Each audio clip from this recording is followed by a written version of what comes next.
Hey everyone, मैं अभिषेक और आप देख रहे हैं हमारा YouTube channel the Shivam educare. आज हम बात करने वाले हैं BHU LLB के 2012 के तीसरे एपिसोड में, जहां पर हमने अभी पिछले 2 एपिसोड में 100 प्रश्नों को सॉल्व करा दिया है। इस एपिसोड में हम 100 के आगे के प्रश्नों को सॉल्व करेंगे। तो बिना कुछ देरी किए आज के प्रश्नों को हम सॉल्व करना शुरू करते हैं। और हम लोग लगा रहे हैं BHU LLB के 2012 के पेपर सॉल्यूशन की सेट नंबर 1 की चर्चा कर रहे हैं। और अभी तक 100 प्रश्नों को हम लोगों ने किया है। उसके आगे के प्रश्नों को शुरू करते हैं। जो 101वां प्रश्न है वह कहता है कि जो नोवाक जोकोविच हैं वह किस खेल से जुड़े हुए हैं। तो सभी लोग जानते हैं। देखिए, खिलाड़ियों के खेल से संबंध का पूछा जाता है प्रश्न आपसे। तो जो प्रमुख खिलाड़ी हैं, सेरेना विलियम्स हो गया, सारिया मारापोवा हो गया, उसके बाद नोवाक जोकोविच, राफेल नडाल, ये जो प्रमुख जो खेले हैं उनसे जो खिलाड़ी संबंधित हैं उनको आप याद कर लीजिएगा। तो ऑप्शन नंबर जो 101 का सही होगा ऑप्शन नंबर 2, वो किस खेल से संबंधित है? टेनिस से। ऑप्शन नंबर क्वेश्चन नंबर 102 है कि टेनिस स्टार मारिया सारापोवा किस देश की हैं? वो है किस देश की? रूस की हैं। किस देश की? रूस की हैं। ऑप्शन नंबर 1 सही होगा। क्वेश्चन नंबर 3 क्या कहता है? 3 कहता है कि वर्ल्ड बैडमिंटन में साइना नेहवाल का क्या स्थान है? 2012 में वर्ल्ड बैडमिंटन में साइना नेहवाल का स्थान था कौन सा? चौथा था। इसलिए ऑप्शन नंबर 3 क्या होगा? सही होगा। क्वेश्चन नंबर 104 की तरफ चलते हैं। क्वेश्चन नंबर 104 कहता है क्या कि एंडी मरे का नाम किस खेल से जुड़ा हुआ है? तो एंडी मरे भी जुड़े हैं किस खेल से? टेनिस से। ऑप्शन नंबर 2 सही होगा। देखिए, यहाँ पर कई प्रश्न पूछे गए हैं, इसलिए याद करिएगा। अगला प्रश्न पूछा है कि लियोनेल मेसी जो महान फुटबॉल खिलाड़ी हैं वह किस देश के हैं? देश भी पूछ लिया जाता है कभी कभी कि कौन से देश के कौन से खिलाड़ी, उनका संबंध क्या। तो वो भी आप चाहें तो चार्ट के माध्यम से या फिर उसको जैसे भी याद कर सकते हो उसको याद कर लीजिएगा। तो लियोनेल मेसी जुड़े हुए हैं कहाँ से? अर्जेंटीना से। ऑप्शन नंबर 3 बिल्कुल सही होगा। क्वेश्चन नंबर 106 की तरफ चलते हैं। पूछा है कि ओलंपिक 2012 का आयोजन कहाँ होना है? तो ओलंपिक 2012 कहाँ हुआ था? इंग्लैंड में हुआ था। इसलिए ऑप्शन नंबर 2 बिल्कुल सही है। 107वें प्रश्न की तरफ चलते हैं। 107वां प्रश्न कहता है कि सेरेना विलियम्स जो टेनिस स्टार हैं वह किस देश के हैं? तो सेरेना विलियम्स कहाँ की? अमेरिका की, या फिर कह लें USA की हैं। तो इसका ऑप्शन नंबर जो 1 होगा बिल्कुल सही होगा। क्वेश्चन नंबर 108 की तरफ चलते हैं। वह कहता है कि मोहम्मद अली का नाम किस खेल से जुड़ा हुआ है? तो मोहम्मद अली का नाम बॉक्सिंग से या फिर मुक्केबाजी से जुड़ा हुआ है। ऑप्शन नंबर 108 का जो सही होगा वह 4 सही होगा। क्वेश्चन नंबर 109 आप लोग देख पा रहे होंगे कि खिलाड़ियों से इस साल कितने प्रश्न पूछे गए। लगभग 8 पूछे गए। अभी कंटिन्यू चल ही रहा है। पूछ रहा है कि हॉकी के सुप्रसिद्ध खिलाड़ी ध्यानचंद कहाँ रहने वाले थे? ये थे झांसी के रहने वाले। ऑप्शन नंबर 1 सही। ये प्रयागराज में पैदा हुए थे, लेकिन झांसी में ये जाकर बाद में बस गए थे इनके माता पिता के ट्रांसफ़र होने के पश्चात। अगला प्रश्न है हमारा 111 कि भारत का प्रथम बोलने वाला चलचित्र या फिर मूवी की बात की गई है। भारत की प्रथम चलने वाली मूवी थी वो कौन सी थी? वो 111 प्रश्न है, वो थी आलम आरा। क्या थी? आलम आरा। इसलिए ऑप्शन नंबर जो सही होगा उसका ऑप्शन नंबर 2 सही होगा। 110वां प्रश्न छूट गया था। 110वां प्रश्न है कि 2011 में विंबलडन का खिताब किसने जीता था? 4 ग्रैंड स्लैम होते हैं, ऑस्ट्रेलियन, US ओपन और फिर ऑस्ट्रेलियन ओपन, US और विंबलडन। 4 ग्रैंड स्लैम होते हैं। उसमें से पूछा है विंबलडन की बात की गई है। विंबलडन उसमें जीता था किसने? उसमें जीता था नोवाक जोकोविच ने। तो ऑप्शन नंबर 3 उसका सही होगा। अगले प्रश्न की तरफ चलते हैं। 111वां हो चुका है। 112वें की तरफ। 112वां प्रश्न कहता है क्या कि शिव कुमार शर्मा किसके लिए जाने जाते हैं? ये इंपॉर्टेंट क्वेश्चन है, पूछा जा सकता है इस बार भी, तो याद रखिएगा। यह संतूर के किसके? संतूर के वादक हैं, जो वाद्य यंत्र संतूर। इसलिए ऑप्शन नंबर 4 सही।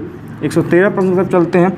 113 प्रश्न क्या कहता है कि भारत संयुक्त राष्ट्र का सदस्य कब बना? तो भारत संयुक्त राष्ट्र का सदस्य बना कब?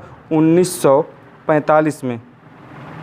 1945 में बना। ये जो ऑप्शन नंबर 1955 दिया यह गलत है। यहाँ पर 1945 होगा। आप यदि देख पा रहे होंगे पेपर में तो वह ऊपर हिंदी वाला ऑप्शन सही है और इंग्लिश वाला गलत था। तो 1945 सही कर लीजिएगा। अगला हमारा प्रश्न है कब, क्या प्रश्न है कि मानवाधिकार आयोग कब मनाया जाता है? तो मानवाधिकार आयोग 10 दिसंबर को मनाया जाता है। इसलिए ऑप्शन नंबर 3 सही। 115 प्रश्न की तरफ चलते हैं। 115 प्रश्न कहता है कि संयुक्त राष्ट्र के वर्तमान समय में जनरल सेक्रेटरी कौन है? तो उस समय थे 2012 में कौन? वान की मून। कौन थे? वान की मून थे। वह कब? ऑप्शन नंबर 2 से होगा। अब हमें कमेंट बॉक्स में ये बताइए कि वर्तमान में कौन हैं UN के महासचिव। ये आपके लिए वर्तमान के जो हैं यह इंपॉर्टेंट है, इसलिए हमें कमेंट बॉक्स में बताइए।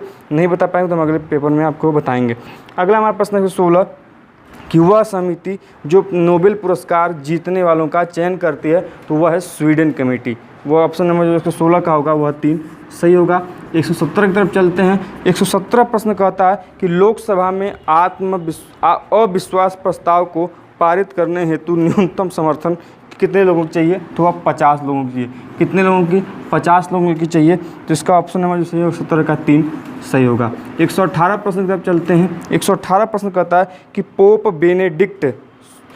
बेनेडिक्ट 16वें किस देश के हैं, तो ये जर्मनी के थे। कहाँ के थे, जर्मनी के। ऑप्शन नंबर 2 सही होगा।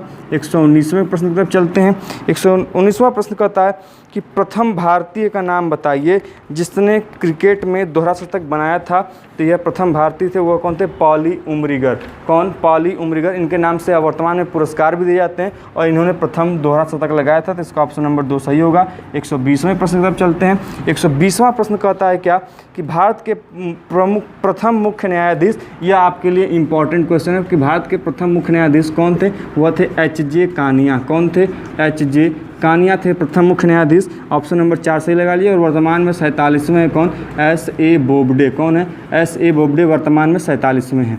121वां क्वेश्चन कहते हैं कि भारत के समुद्र तट की लगभग लंबाई कितनी है, तो लगभग ऑप्शन में जो है उसके हिसाब से 5600 किलोमीटर सही होगा। 122 की तरफ चलते हैं।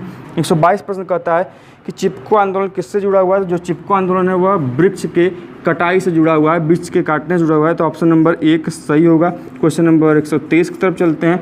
123 प्रश्न कहता है कि हिंदी लेखक निराला को किस नाम, कौन से लेखक है जिन्हें हम निराला के नाम जानते हैं, तो सभी जानते हैं सूर्यकांत त्रिपाठी निराला। तो सूर्यकांत त्रिपाठी निराला का ऑप्शन नंबर 1 सही। क्वेश्चन नंबर 124 तरफ चलते हैं।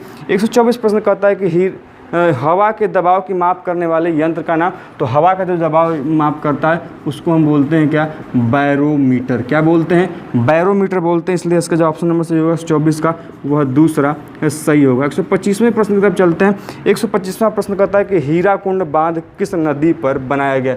बांध और उससे संबंधित नदियों के बारे में पूछा जाता है, तो याद रखिएगा। तो यह जो नदी बनाया गया था वह महानदी बनाया गया था, इसलिए इसका ऑप्शन नंबर 2 बिल्कुल सही होगा। 126वां प्रश्न है कि श्वेत पत्र का या वाइट पेपर का मतलब क्या होता है। देखिए, वाइट पेपर का मतलब होता है government statement on a policy matter, या फिर किसी योजना के विषय पर सरकार का कथन। तो 126 का ऑप्शन नंबर 3 सही लगा लीजिएगा। 127वें प्रश्न की तरफ चलते हैं। 127वां प्रश्न कहता है कि 4 वेदों में सबसे पुराना कौन है। सबसे पुराना है ऋग्वेद और सबसे नया है कौन है, वह है अथर्ववेद। इसका ऑप्शन नंबर जो सही हो जाएगा वह 3 सही होगा। 128वें प्रश्न की तरफ चलते हैं। 128वां प्रश्न कहता है क्या कि दिल्ली का लाल किला किसने बनवाया। तो दिल्ली का लाल किला बनाया तो किसने, शाहजहाँ ने। अब हमें कमेंट बॉक्स में ये बताइए कि जो शाहजहाँ थे उनके पिता का नाम क्या था।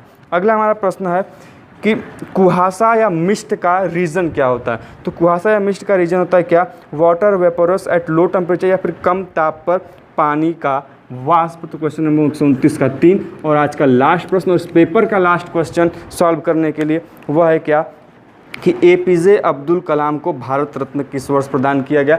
याद रखिएगा, हमारे राष्ट्रपति के रूप में भी कार्य कर चुके हैं और इनको दिया गया था कब, 1997 में। कब दिया गया था, 1997 में। तो इसका ऑप्शन नंबर 2 बिल्कुल सही होगा। तो हमने इस वीडियो में के माध्यम से 2012 के सभी प्रश्नों को सॉल्व कर लिया। यदि कोई क्वेश्चन हो, कोई क्वेरी हो, कोई सजेशन हो तो कमेंट बॉक्स में बताइए। और चैनल पर नए साथ ही चैनल को सब्सक्राइब कर दीजिए, क्योंकि ऐसे ही वीडियो आपके समय समय पर हम लाते रहते हैं। मिलते हैं ऐसे ही इंटरेस्टिंग वीडियो के साथ नेक्स्ट वीडियो में। तब तक के लिए जय हिंद, जय भारत।